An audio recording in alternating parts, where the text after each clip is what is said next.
ઘણી ઇજ્જત, ઘણો સ્નેહ, ઘણી લાગણી આપી હું લપસું એ પહેલા જ મને સુહાગણી આપી એવા ઈશ્વરને કોટી કોટી વંદન. અત્રે ઉપસ્થિત ભવિષ્યના ભારતના બૌદ્ધિક સંપદા આદરણીય ગુરુજનો, આચાર્ય શ્રી, ગામમાંથી પધારેલા મહેમાનો, ટ્રસ્ટી સાહેબ અને ભવિષ્યના તારલાઓને હું આવકારું છું. લહેર લહેરના પ્રવાહો અલગ છે, પીગળતો પડે પણ કિનારો અલગ છે, સ્વભાવ અલગ છે, વિચારો અલગ છે, મનુષ્ય લલાટો અલગ છે, ગુલગુલ અલગ છે, વહારો અલગ છે, નજર જ્યાં પડે તે નજારો અલગ છે, અણુમાંથી સર્જન થયા બધું પણ ગગનમાં સિતારો અલગ છે.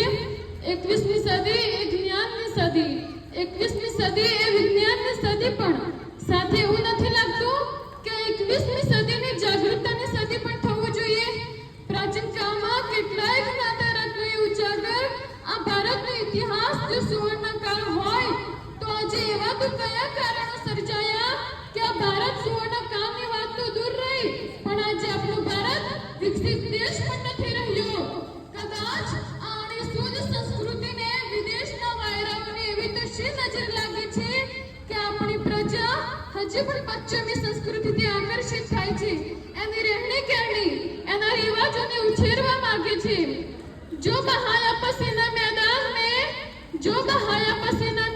में एक एक खून का हिसाब ले आएंगे, भारत माँ का लाल हो यूं ही पूरी दुनिया में तिरंगा लहराएगा.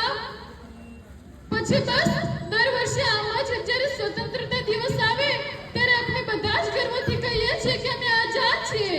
આપણે આઝાદ નથી, ખરેખર આપણે ગુલામ છીએ.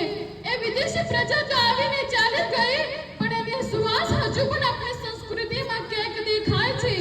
આજે જ્યારે વાત થાય ને ત્યારે મેં ગણથી સમજાય કે સત્તાની અમોની ચાલ ધારા કરી ચુંગાલ મોડા કંગાલ કાજ પસારે ધનિકોમાં લત મુક્તિ ગરીબોના લાલ રક્ત સંતાન ભક્ત આજે શોષી કરી ભારે બૌદ્ધિના સત્ય સયા જીવન નિર્વિર થાય બંધુત્વ નવરસના ભાગે જાગો જાગો ગુલામ આવી પહોંચા મુકામ ઇન્સાફી તખ્ત પર કરાર કાલ જાગે દેવાદાદીના દંડ ઘોર કાલ જાગે. આજે જ્યારે વિશ્વ પવનપંથી દોડી રહ્યું છે ત્યારે આ વેગને, એ ઝડપને આપણે ઝીલી નથી શક્યા. આપણે સમય સાથે યોગ્ય પરિવર્તન નથી લાવી શક્યા. આપણા દેશ પાસે સૌથી મોટું યુવાધન છે અને એ યુવાધન પાસે નોલેજ પણ છે, પણ એ નોલેજને ક્યાં, કેવી જગ્યાએ અને કેવી રીતે ઉપયોગ કરવો ને એ નથી આવડતું. આપણી મેન્ટાલિટી કંઈક આવા પ્રકારની છે કે આપણે દરેક વસ્તુને એક્સેપ્ટ કરી લઈએ છીએ. કોઈ પણ નવું ઇન્વેન્ટ થયું તો આમાં શું નવું છે કે પછી શું નવું થઈ શકે છે એવું આપણે વિચારતા જ નથી.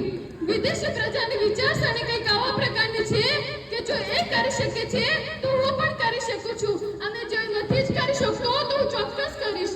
અને એની સામે આપણી વિચારસરણી કે જો એ કરી શકે છે તો કરવા દો ને, અને જો આપણે નથી કરી શકતા તો હું થોડો ચાન્સ બચું.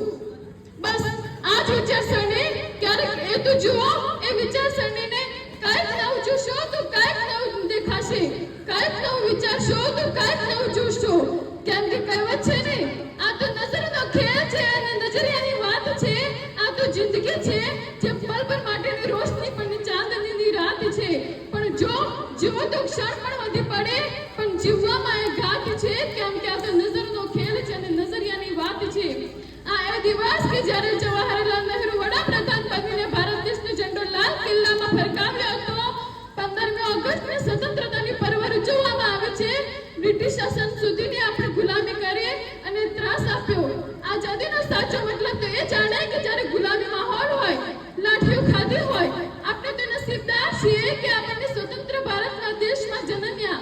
આ જાલિમની લડત 1857થી ચાલુ થઈ ત્યારે ગાંધીજી, સરદાર પટેલ, નહેરુ, આઝાદ, રાણી લક્ષ્મીબાઈ, તાત્યા ટોપે જેવા અનેક વીરાઓએ દેશ વિરુદ્ધ દેશ માટે લડ્યા, મર્યા, ફાંસીના માંચડે ચડ્યા.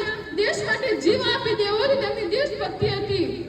આજે આ મંચ પર થયેલી વાતોને દરેક વ્યક્તિએ વિચારે ને તો દેશની ઉન્નતિ એ જ મારી ઉન્નતિ, દેશનો વિકાસ એ જ મારો વિકાસ, તો આપણો દેશ વિશ્વમાં કોઈ મોખરાનું સ્થાન મેળવી શકે એમ છે. આજે આપણે હૃદયમાં એક નાનો ચમકારો પણ થઈ જાય તો વિશાળ નુકસાનમાં પણ ફેરવાઈ જાય છે. સમગ્ર સૂર્ય શક્તિને પણ ઝાંખી પાડી દે છે. એટલું તો તેજ અહીંની પ્રજામાં છે. કોણ